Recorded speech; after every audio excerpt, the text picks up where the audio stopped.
Esta noche, Edición Plus investiga la tragedia de una guerra cotidiana de argentinos contra argentinos, el peligro en las rutas y calles de nuestro país, donde mueren más de 25 personas por día. Contamos la historia de una familia emocionalmente destrozada por la muerte de un hijo en un accidente que promete buscar justicia por mano propia, y la historia de Gerardo, que admite haber viajado a 250 kilómetros por hora en su motocicleta simplemente porque estaba apurado. Hoy no tiene su moto, solo una silla de ruedas. Un ex inspector de micros de larga distancia denuncia que hay choferes que manejan borrachos en las rutas, y el médico psiquiatra del Sindicato de Choferes de Colectivos admite que conductores se drogan para rendir más, poniendo en peligro la vida de todos. Edición Plus, con la conducción de Franco Salomone y Lana Montalbán. Hola, muy buenas noches y bienvenidos a Edición Plus. Muy buenas noches. Hoy Edición Plus investiga una verdadera guerra que se da todos los días entre nosotros. Una especie de guerra civil entre los argentinos que deja miles de víctimas y que provoca más muertos y heridos que el conflicto de Malvinas. Se trata ni más ni menos que de los accidentes de tránsito, aunque en realidad no caben en la categoría de accidentes. Son fruto de la irresponsabilidad e imprudencia de quienes van detrás del volante. En lo que va del año, 4.000 personas murieron en accidentes viales. Eso significa 28 personas por día. O, para imaginarlo en otros términos, es como si se cayera un Boeing de pasajeros sin dejar sobrevivientes todas las semanas. Tenemos el dudoso privilegio de ser los primeros en el mundo en accidentes de tránsito. Pero hoy no vamos a hablar de números, sino de gente, de padres, hermanos, hijos, las caras que están detrás de las frías estadísticas. Estas son sus historias. Esta es la historia de Adrián y Andrés, de Sergio, Hugo y los chicos de Villa Albertina, de Juan Carlos, Gabriel, Gerardo y sus sueños interrumpidos, quebrados por una misma causa. Las cifras indican que unas 28 personas mueren por día en accidentes de tránsito en la Argentina. Hoy nos proponemos ponerle una cara a cada uno de esos números, para despertarnos de este mal sueño y no encontrar la nuestra entre ellas. La noche del 31 de julio del año pasado, los hermanos Daniel y Andrés González, junto con su amigo Adrián, salieron a divertirse. Habíamos ido a un canto bar, que es un lugar donde vas, un pub que cantaba, pedís canciones y cantás. En otra parte de la ciudad, a esa misma hora, Sergio Farías, un chico de Villa Fiorito de 21 años, llegaba a su trabajo. Hacía 2 meses que era colectivero de la línea 9. Fui exclusivamente a hacer lo que hacía todos los sábados, sentarme y manejar. Otra cosa, pues así no sabía lo que iba a suceder. No tenía ni el más mínimo presentimiento.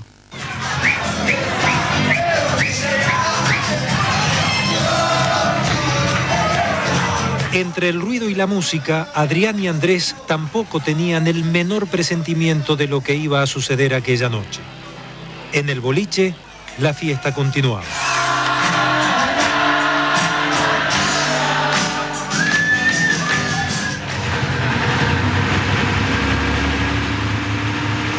Sergio manejó toda la noche y todavía le quedaba hasta el mediodía del domingo. Debía completar 5 vueltas del recorrido Villa Caraza-Retiro y cada una le llevaba más de 2 horas. Eran las 6:30 de la madrugada. Y después habíamos ido a tomar un desayuno a un café de acá cerca, solíamos ir siempre que volvíamos a salir, íbamos ahí a desayunar.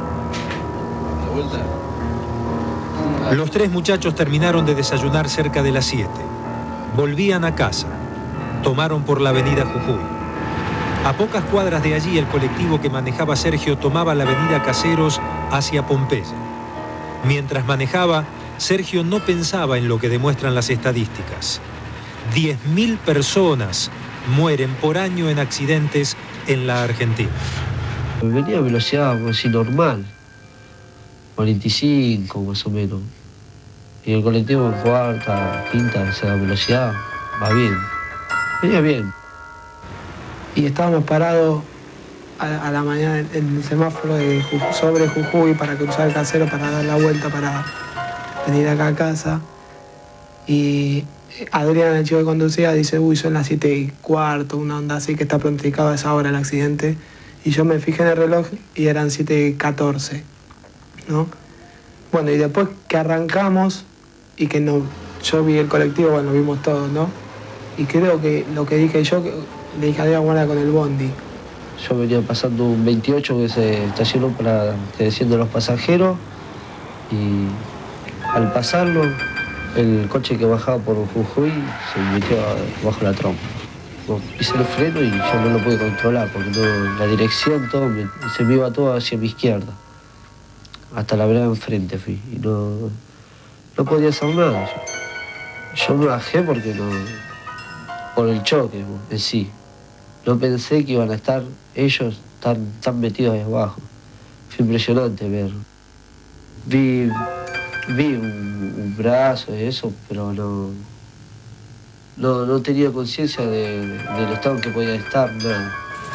Accidentes como este son comunes en Buenos Aires. Apurarse antes de que cambie un semáforo. Arrancar cuando vemos que la otra luz se pone amarilla. Los colectivos protagonizan 60 accidentes con heridos por mes en la capital. 2 por día. Los choferes, por lo general, deben cumplir una cantidad de vueltas en determinado horario. Si no lo hacen, trabajan gratis hasta completar el recorrido. Un colectivero apurado, lo sabemos, es algo peligroso. Estas moles de 6.000 kilos lanzadas a la calle son una de las peores pesadillas de los porteños. Desesperado y después de haber visto el desastre que había provocado, Sergio solo atinó a salir corriendo hacia la comisaría a 1 cuadra del lugar. Los policías lo calmaron y pidieron ayuda médica. Nosotros estábamos durmiendo y nos llamaron por teléfono del hospital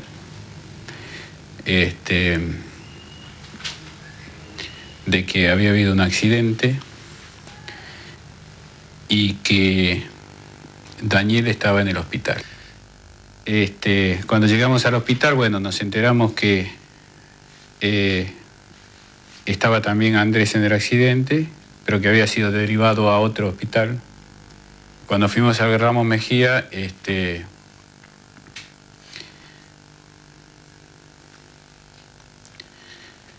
nos dieron una nueva. Para Marta y Miguel, como para cualquier padre, enterrar a un hijo resultó desgarrador y antinatural. Después de lo irreparable, quedan muchas preguntas sin respuesta. Sobre todo, muchos días le preguntaba a Dios, ¿qué pasaba? ¿Por qué le había tocado esta desgracia tan tremenda a nuestra familia? ¿Cuál era el fin, el motivo, no? No te lo explicas. Tampoco te imaginas a tu hijo muerto. Los accidentes de tránsito son la primera causa de muerte entre los menores de 45 años. No sabemos qué incidencias tienen en ellos el cansancio, el alcohol, las drogas o simplemente la conducta temeraria. Hasta hoy los padres de Andrés y el colectivero Farías no se conocían las caras. Eran como fantasmas que se aparecían en sueños. Pero tenían algo para decirse. Varios me preguntaron si yo odiaba al colectivero. Y yo les decía que más que odiar al colectivero, odiaba al fantasma que hace a la sumatoria de responsabilidades para que un hecho así se ocurra, ¿no? Les pediría perdón. No sé si me lo consideran o no. Pero pienso que no va a llegar nunca a cubrir el valor que tiene la vida de un hijo, ¿no? Pero Si lo llegase a ver, les pediría perdón por el momento. Que no es un momento como fue el accidente, un segundo. Sé que lo van a llevar el resto de la vida. Seguramente Sergio, que ahora es remisero, manejará con cuidado, pero da la sensación de que a los argentinos les importa más llegar un minuto antes a ninguna parte que la vida de los demás. No podemos olvidarnos de que el auto es una verdadera arma mortal. Cuando regresemos vamos a ver a un padre que perdió a su hijo en un accidente y ahora, sin poder recuperarse de la desgracia, está dispuesto a matar para vengarlo. Esta historia cuando volvamos. Lo que más me impresionó de estos chicos con los que hablé, que tuvieron accidentes graves con motos, fue que, a pesar de que algunos han quedado paralíticos o impedidos para siempre, siguen hablando de las motos en un tono casi sentimental. Las extrañan y si pudieran, las volverían a usar. Y los que nunca tuvieron un accidente grave, aunque conocen los riesgos porque algún amigo los sufrió, se arriesgan a superar los 200 kilómetros por hora como si esto fuera una hazaña. Ahora entramos en el vértigo de las motos. Las motos son un caso aparte. Da miedo de solo verlas sorteando el endiablado tránsito de la ciudad. Las estadísticas hablan de que cada 10 accidentes, uno involucra una moto. Pero las consecuencias para los conductores no son las mismas. Se sabe, en una moto las piernas son los paragolpes, la carrocería, el cuerpo y la cabeza. Sin embargo, cada vez hay más motos y sus dueños aseguran que por el placer de conducirlas, vale la pena correr riesgos.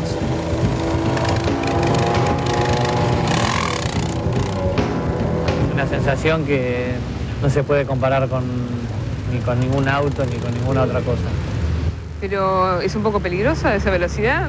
Sí, ir arriba de una moto, montar una moto, son 10 veces más los riesgos. Si llueve te mojás, los peligros son mucho más los que de un auto, pero la sensación que se siente en una moto no te lo puede dar ningún otro vehículo. ¿Compensa? Sí, amo la moto. Si bien las velocidades máximas permitidas en el país no superan los 100 kilómetros por hora, las potentes motos japonesas de última generación pueden llegar a los casi 300 kilómetros por hora. Y por supuesto, siempre hay alguien dispuesto a experimentarlo. ¿A qué velocidad máxima llegaste vos con esta moto? Y aproximadamente a 245 kilómetros por hora. ¿Y qué se siente esa velocidad? Mirá, como sentirse, se siente digamos, en sí en la moto no se siente nada. O sea, se siente nada más la velocidad en cuanto a la rapidez que te acercas a las cosas. ¿Qué pasa con la ley? La ley dice que la máxima velocidad es 100 kilómetros por hora. Sí. ¿Y los 150 que restan, qué pasa? Y bueno, hay que tratar de esquivarla, la ley. Acelero donde veo que se puede acelerar. No voy en cualquier ruta a 260 kilómetros. Mi velocidad es 200 kilómetros. Yo asumo mi error de haber viajado a esa velocidad. Generalmente siempre bajaba 200, 220, pero me confié demasiado en las cualidades conductivas mías y en la máquina que tenía. Era una moto muy nueva, que realmente levanta 300 kilómetros por hora. Quizás son motos no preparadas para este país o para estas rutas. Y bueno, uno con la juventud, con la ansiedad, cada vez viajaba más fuerte, más fuerte. Ese día, bueno, venía un poco apurado. Gerardo tiene 29 años y chocó con su moto a 250 kilómetros por hora. Luego de varias operaciones, lleva más de un año de rehabilitación en Alpi. Quedó paralítico de la cintura para abajo. ¿Hay alguna esperanza de que vuelvas a caminar? A caminar por medios físicos, o sea, por medios naturales míos no, porque mi lesión es muy grande. Hasta que la ciencia no descubra algo nuevo, no. Por ahí es medio tonto lo que digo, pero andaré sin una pierna, pero la moto no me baja. Como por sin una pierna no podrías andar en moto. Sí, una ortopédica. Sí. Sí, sigo andando igual. El accidente me cambió la vida. Cuando estamos bien, quizás actuamos muchas veces como animales. Hacemos muchas cosas que no las pensamos a veces, como por ejemplo ir a esa velocidad y no pensar en que tengo una familia, en que tengo una novia, en que me estaba por casar, en que luego estamos estudiando, en que teníamos sueños.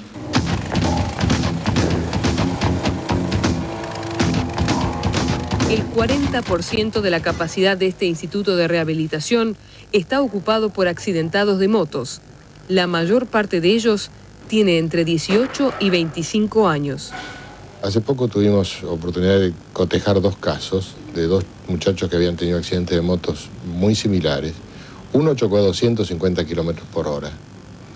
El otro fue chocado a 30 kilómetros por hora. Pero sin embargo las lesiones medulares que tenían los dos son prácticamente idénticas. Tienen diferencias, diría, casi de milímetros en una lesión y otra. Quiere decir que, y los dos tenían casco y los dos tenían elementos de protección. Quiere decir que en el caso de las motos el problema no es estrictamente ni la velocidad ni los elementos de protección. El problema son las motos. Me acuerdo del auto.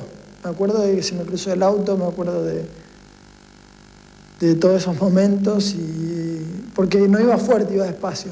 Gabriel tiene 20 años. Era un chico muy activo. Sus pasiones eran el handball y las motos. En agosto del año pasado venía a 30 kilómetros por hora y un auto adelante le frenó de golpe.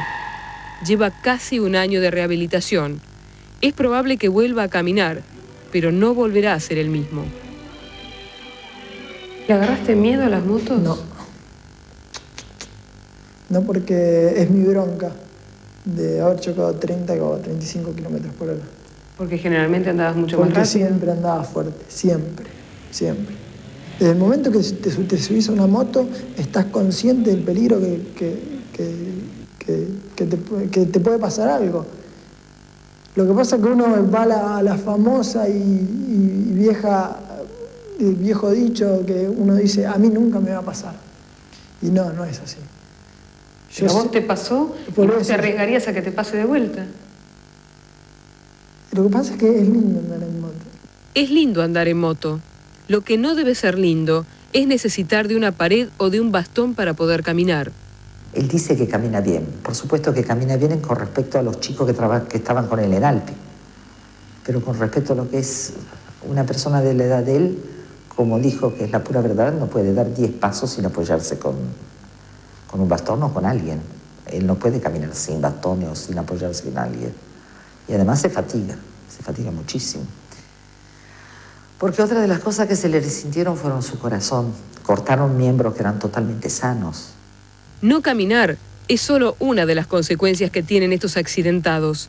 No volverán a controlar sus esfínteres y tardarán meses en aprender a mover un músculo cualquiera para comer, rascarse o hacer el amor. ¿Podés tener una vida sexual normal? Sí. Normal dentro de mis posibilidades. Pero sí, normal sí, perfecto. Lo digo porque lo he comprobado. O sea que cuesta, porque uno generalmente... Yo no puedo tener relaciones sexuales. O sea, antes las tenía. Yo lo que hago el amor, que es muy diferente. Porque lo siento con la mente y con el corazón. Porque yo soy parapléjico. La paraplejía significa que tengo así sensibilidad a nivel de la cintura. Yo de la cintura para abajo no siento nada. Parece que hace falta ver estas historias para tomar conciencia del peligro. Por eso en la ciudad de Córdoba, para sacar el registro de moto hay que hacer un curso obligatorio en el hospital de emergencias. Ahí los ponen cara a cara con las víctimas de los accidentes. Lo increíble es que los vendedores de motos se quejan porque dicen que así asustan a los posibles compradores. En el próximo bloque van a ver cómo descubrimos infraganti a conductores manejando a contramano. Ellos no solamente ponen en peligro sus vidas, sino también la de los demás.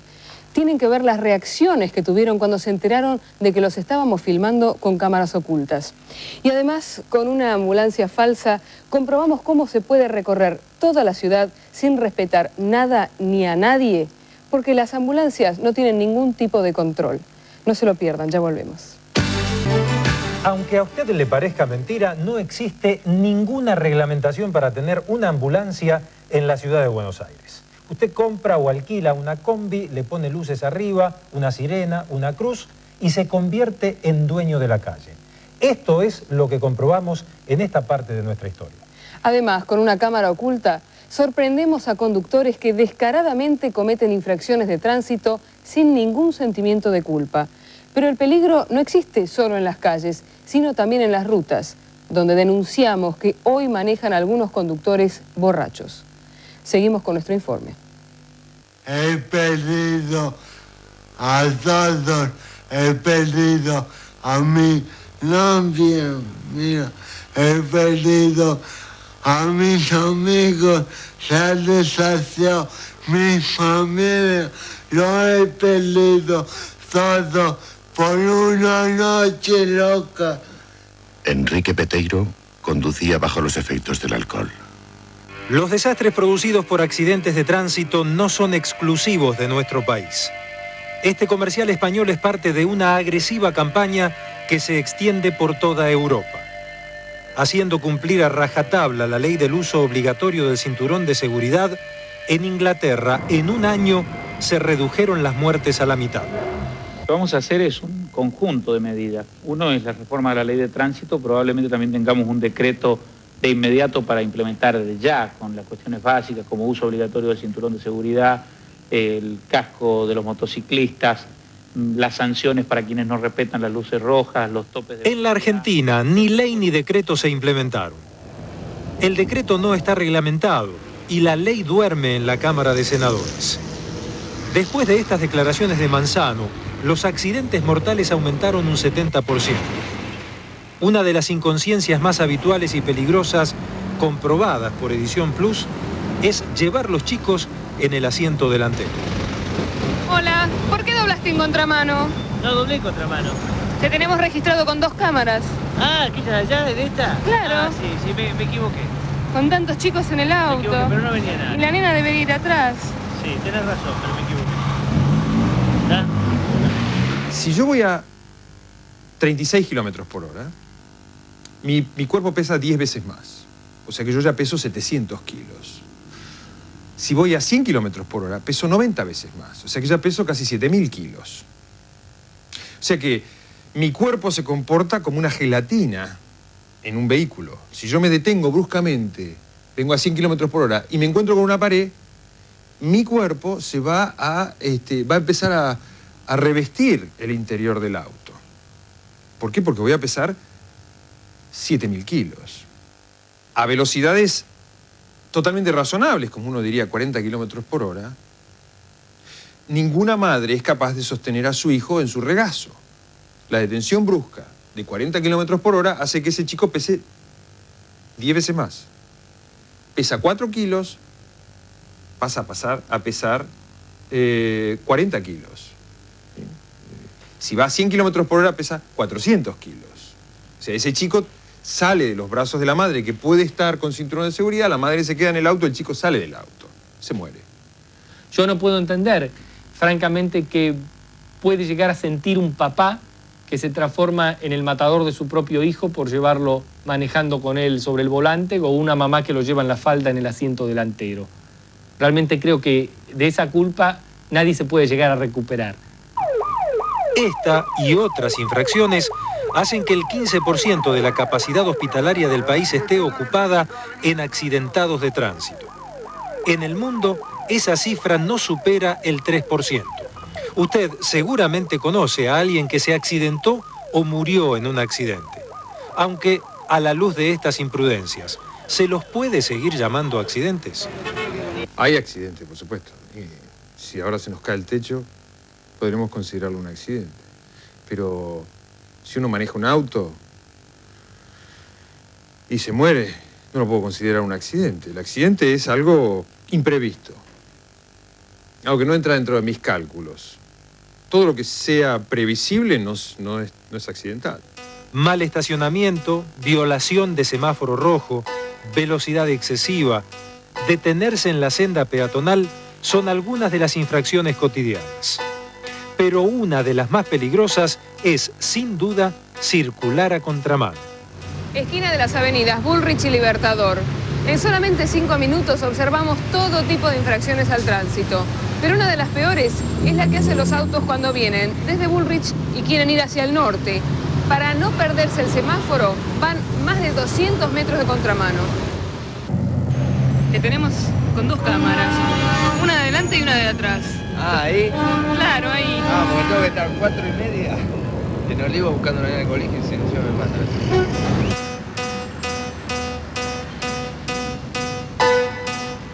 ¿Por qué diste la vuelta ahí en En contramano, una maniobra tan peligrosa. Porque te pudre esperar las colas que hay. Pero sabes que por acá pueden doblar libremente si se podían haber chocado de frente. ¿Y no te importa el peligro? No, para nada.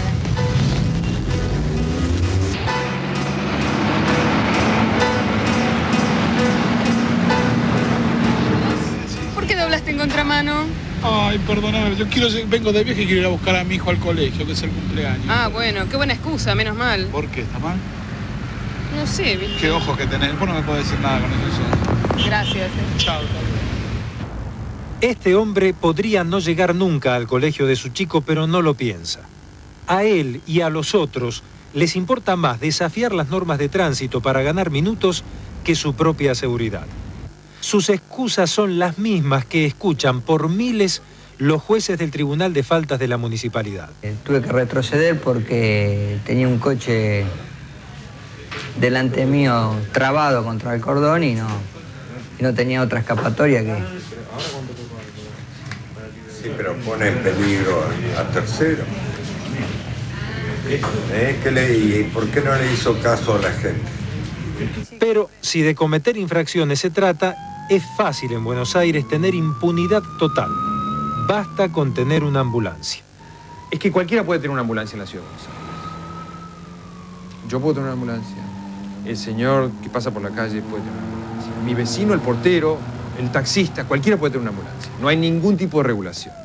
Y puede tener una ambulancia que diga unidad de terapia intensiva, unidad coronaria móvil, altísima complejidad, cualquier cosa puede decir sobre la ambulancia. Y puede utilizar todas las prerrogativas que tienen las ambulancias. O sea, puede ir de contramano, puede usar la sirena, puede subirse a la vereda, puede hacer lo que quiera. Porque está habilitado tácitamente a hacerlo. No tiene que inscribirse en ningún lado, no tiene que hacer inspeccionar el vehículo, no tiene que cumplir con ninguna norma o reglamentación porque no existe. Edición Plus lo comprobó. Armó una ambulancia y sin llevar ningún paciente, paseó la sirena y el apuro por nada por toda la ciudad.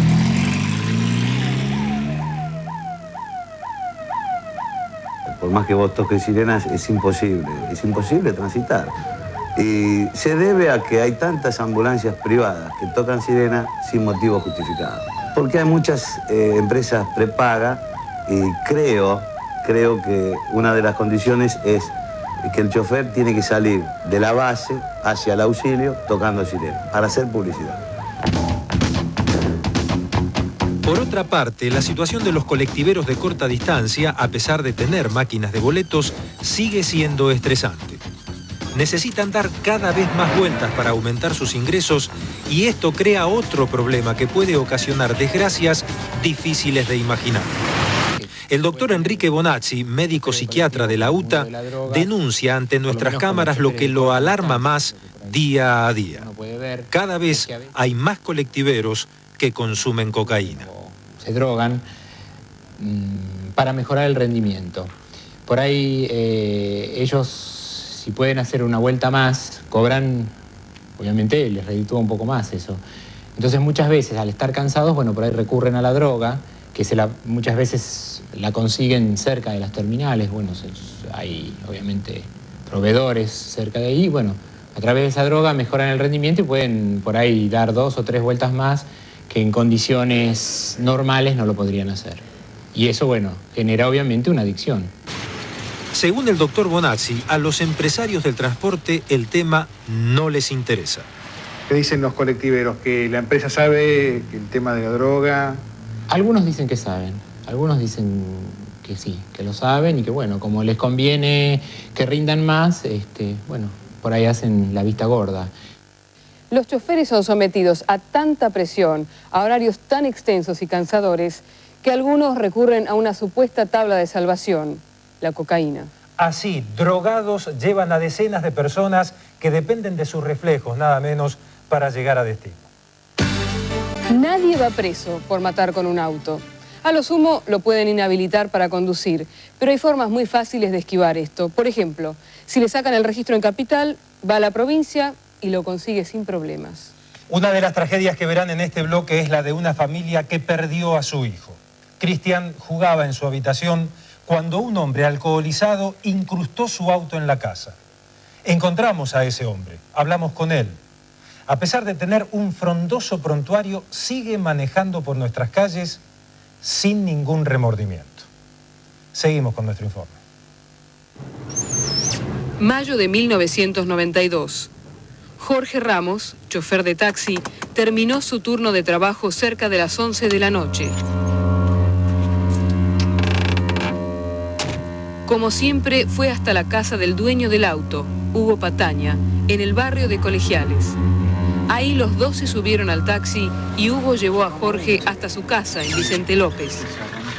Después de despedirse, cerca de la medianoche, el taxista Hugo Pataña manejó su auto hasta la calle Ameguino y la avenida San Martín, en Villa Martelli. Fue lo último que hizo en su vida. Por otro lado, Claudio Garzo, a bordo de un Peugeot 504, venía por la avenida San Martín a unos 70 kilómetros por hora. En la calle no había un alma, y esto siempre es una invitación para pisar el acelerador. Hoy, seguramente está arrepentido de haberlo hecho. Al llegar a la esquina de Ameguino, se encontró con el taxi. Las gomas lisas de su auto no lo ayudaron a frenar.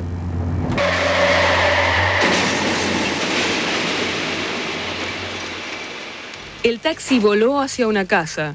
Hugo Pataña, su conductor, salió despedido del auto y su cabeza se partió contra el piso. En pocos minutos llegó una ambulancia que lo trasladó hasta el hospital de Vicente López. Las horas de la madrugada son las más peligrosas. La mayoría de los accidentes se producen entre las 12 de la noche y las 6 de la mañana. Como en este caso, las altas velocidades que se alcanzan a esas horas hacen imprescindible el uso del cinturón de seguridad. Hugo Pataña, como el 70% de los argentinos, no lo llevaba puesto en el momento del accidente y murió minutos después en el hospital. Mi hijo tenía 35 años, en la mitad de la vida. Un muchacho trabajador, lleno de ilusiones, y constituía una familia con una esposa y 3 criaturas. El estado emocional de los familiares de las víctimas es siempre frágil por el terrible shock recibido. El padre de Hugo no tiene consuelo y hasta pensó en hacer justicia con sus propias manos. Le arrancaría las tripas. No tengo otra expresión que decir. Le arrancaría las tripas. Le cortaría la cabeza. Lo descuartizaría. Lo destrozaría todo, como quedó mi hijo. Igual eso no le devolvería a su hijo. Correcto. Pero es una venganza. Porque mi hijo, la muerte de mi hijo, no puede quedar impune. Claudio Omar Garzo fue condenado a 1 año de prisión en suspenso e inhabilitado a conducir por 8 años. En la causa se detalla que Garzo ni siquiera frenó, no respetó la mano y su velocidad era superior a los 70 kilómetros por hora. Por más que los Pataña exijan un castigo que incluya la cárcel para Garzo, la ley solo prevé esto en caso de reincidencia grave. En la historia que veremos a continuación, los antecedentes existen, pero aún así, el responsable de la muerte de un chico está libre. Su excusa es que su auto cortó la barra de dirección. La falta de control de los vehículos es otra de las causas graves de accidentes en la Argentina. Villa Albertina, al sur del Gran Buenos Aires. Son pocas las calles asfaltadas que disimulan la pobreza de la zona, pero una de ellas, en la que vive la familia Alfonso, sirvió de trampolín para que un Falcon, en una carrera loca, se incrustara en la casa matando a Cristian de 9 años que jugaba adentro. Pero antes de llegar a la pared, el auto atropelló también a María Vallejos, de 15 años, que estaba en la vereda, dejándola malherida. Su mamá estaba junto a ella y alcanzó a ver el desastre. Cuando yo me di vuelta y escuché como si fuera que era una explosión, fue cuando vino y entró acá, cayó todos los ladrillos, todas esas cosas. Empecé a gritar porque en ese momento yo ya no la había visto más a ella. Y bueno, salió mi marido y cuando salió mi marido se tiró abajo el coche, estaba el nene de ellos y bueno, después el señor de enfrente gritó que estaba ella. Yo en ese momento... María estuvo en estado de coma 15 días. Los Alfonso perdieron a Cristian y su otro hijo, Juan, también atropellado por Gómez, estuvo entre la vida y la muerte por varios días. Lo más lindo que no hay justicia. El tipo sigue libre y nosotros quedamos con el dolor adentro. En Villa Albertina todos conocen a Gómez, un verdulero ambulante con fama de violento. Pero yo quisiera que se haga justicia y que lo sigan porque ese hombre no puede estar así. Yo tengo miedo. Yo tengo miedo por mis hijos. Yo tengo 11 hijos. Y yo tengo miedo. La verdad que yo tengo miedo, pero yo sufro por mi hijo. Porque ese hombre no tiene que estar suelto. El miedo de Sabrina se justifica si se conocen los antecedentes de Gómez. Van desde asociación ilícita y robo reiterado a robo y lesiones, hurto, atentado y abuso de armas. Edición Plus buscó a Gómez por el barrio hasta que dio con su casa. ¿De qué? De TNF. Sí, ¿qué pasó? No, nada. Quería estar un minuto con usted. Sí, pero a mí no me venga a poner la cámara, ¿eh? Yo te digo en paz. Pero Gómez finalmente accedió a darnos un reportaje. Pero escúcheme, si yo no soy matón, ¿me entiende? ¿En qué sentido me pueden tener miedo? Yo no lo molesto a ellos, ni ellos me molestan a mí. Eso es lo que le digo yo. ¿Y usted era la primera vez, Gómez, que entraba así a una comisaría, que estuvo detenido? No, yo tengo antecedentes, pero los pagué. Todos los antecedentes que tengo los pagué. Como el 93% de los que manejan, Gómez admitió que poco antes del choque había tomado alcohol. Tomé una cerveza, porque no voy a decir tomé un vasito de cerveza. Tomé una cerveza. Porque yo cuando me pasa el accidente a mí, yo agarro, todavía gritaba, me bajo del auto, que la agarren a la chica, que la lleven al hospital. Pero no sabía que la criatura estaba bajo las paredes y debajo del auto mío. En ese momento yo, mira, te digo, quedé boba, ¿viste? Yo no reaccionaba. ¿A vos también te golpeó de algún modo? ¿Cómo fue? No, él me dijo que le deje de molestar porque si no me iba a matar. No sé, dice, adentro tenía un arma. Tenía arma y algunas bolsitas se veían blancas, de polvito blanco, algo así. Pero escúcheme, si ellos dicen que encuentran un polvito blanco, estos bolivianos, es porque lo conocen al polvito blanco. En mi auto no había nada. La confesión de Gómez de que tomó 1 litro de cerveza antes del accidente puede dar la pista para las causas de la muerte de Cristian. Desastres mayores pueden suceder, según la denuncia que Roberto Ruiz hizo ante las cámaras de Edición Plus. Algunos choferes manejan borrachos. Por ejemplo, a Mar del Plata fui con un conductor llamado Jum. Subió una Avellaneda, cosa que no es normal. El conductor tiene que salir, los dos conductores tienen que salir desde Retiro. Cuando este conductor Jun iba a subir al coche, el estado de ebriedad era total. Yo pensé que era una broma y se agarró a mi brazo para poderse mantener en pie. Ruiz fue chofer de la empresa El Cóndor La Estrella, pero en poco tiempo fue ascendido a inspector. Trabajó en ese cargo 3 años. Pero hay muchos más. Pero el más notorio, por ejemplo, es el conductor Córdoba, que en el kilómetro 84.500 de la ruta 3 venía de contramano cuando la niebla era sumamente espesa, no se veía nada. Venía de contramano y a excesiva velocidad. Unos kilómetros más adelante está el puesto de peaje. Con los conductores que vimos esa anormalidad, cuando llegamos al puesto de peaje, observó que era este conductor, por ejemplo, Córdoba, que iba al volante. Mi idea era ir con él, seguir el trayecto, pero cuando noté que era este conductor, lamentablemente me bajé y seguí en el micro que estaba. Para hablar sobre esta grave denuncia, fuimos a ver a Osvaldo Mailos, gerente general del Cóndor La Estrella. Si este parte hubiese estado hecho en su tiempo y forma, ¿esto estaría archivado en el legajo de los conductores? La empresa acá habla de un conductor. La empresa lo mínimo que puede hacer es citarlo al conductor para ver si tiene razón. ¿Este conductor Córdoba sigue trabajando en la empresa?